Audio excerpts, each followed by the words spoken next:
Salut à tous, ici Malheureux pour WeAreFPV. Je vais vous présenter un petit VTX. Un VTX de chez EWRF, le E708 TM3. Donc c'est ce VTX là. Pourquoi je vais vous présenter ce VTX là? Parce que moi je l'ai trouvé très intéressant. J'en ai mis sur 4 machines déjà.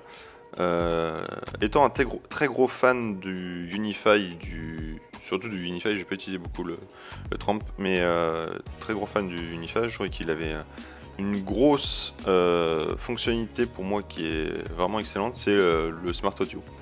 Et celui-là, figurez-vous que c'est un petit VTX pas très cher, hein, de l'ordre des DYS M200 là. C'est un VTX à 15 € et il a le Smart Audio. Et pour moi, c'est vraiment quelque chose que je trouve très important. Il a également, si on regarde, ce petit composant là, petit composant noir qui est là, ça c'est quelque chose qui protège de la surchauffe. Donc c'est vraiment très pratique pour éviter de cramer le VTX. Il régule sa puissance en fonction de son niveau de chauffe. Ça c'est vraiment bien. Il a une sortie 5 volts filtrée sur ces deux fils là. C'est cool si vous voulez alimenter votre caméra qui a besoin de 5 volts. Ou alors un micro, puisqu'il y a aussi un fil pour le micro qui est différent du fil pour le Smart Audio. C'est celui-là, c'est le vert. Vous le mettez sur un pad TX d'un UART libre. Vous activez ça sur Betaflight et vous pouvez contrôler via l'OSD ou via la Taranis sur tous ces paramètres, en fait, sa puissance, sa fréquence, sa bande, tous ces trucs là, on peut le configurer dessus. Et également activer le pit mode, mais je vois pas trop l'intérêt. Pour moi l'intérêt c'est de le démarrer en appuyant sur le bon bouton pour pouvoir éviter de parasiter les autres collègues qui volent en même temps.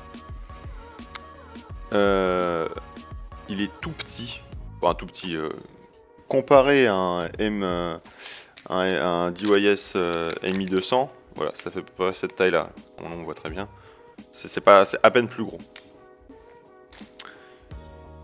Donc je vais vous montrer sur Betaflight ce que ça donne, puisque je l'ai monté sur Squad là. Je vais vous montrer ce que ça donne, il prend une bonne taille là-dedans, mais j'ai de la place dans cette bête là. Donc voilà ce que ça donne sur Betaflight. Donc ça c'est la fiche du VTX, hein. C'est sur Banggood. Donc on va voir le prix, mais je crois qu'il a 16 €, 16 $. Donc il doit être encore moins cher en euros. 13 €, 13 € pour un VTX de cette qualité. Surtout avec toutes ces fonctionnalités, je trouve ça vraiment super. Donc regardez sur Betaflight, vous allez voir. Hop, je me connecte, je vais dans port, et moi je l'ai branché sur l'UART 6 et je me suis mis en mode TBS Smart Audio.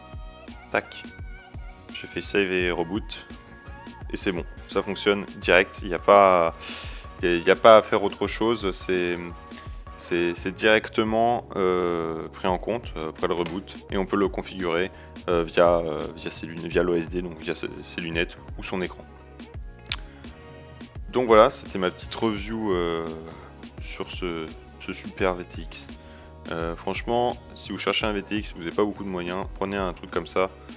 Je sais pas ce qu'il vaut dans le temps puisque je l'ai à peine installé, mais apparemment les premiers retours sont positifs aussi, donc pourquoi pas. Et puis pour 13 €, c'est vraiment, avec ces fonctionnalités là, c'est vraiment quelque chose qu'on ne trouvera pas partout.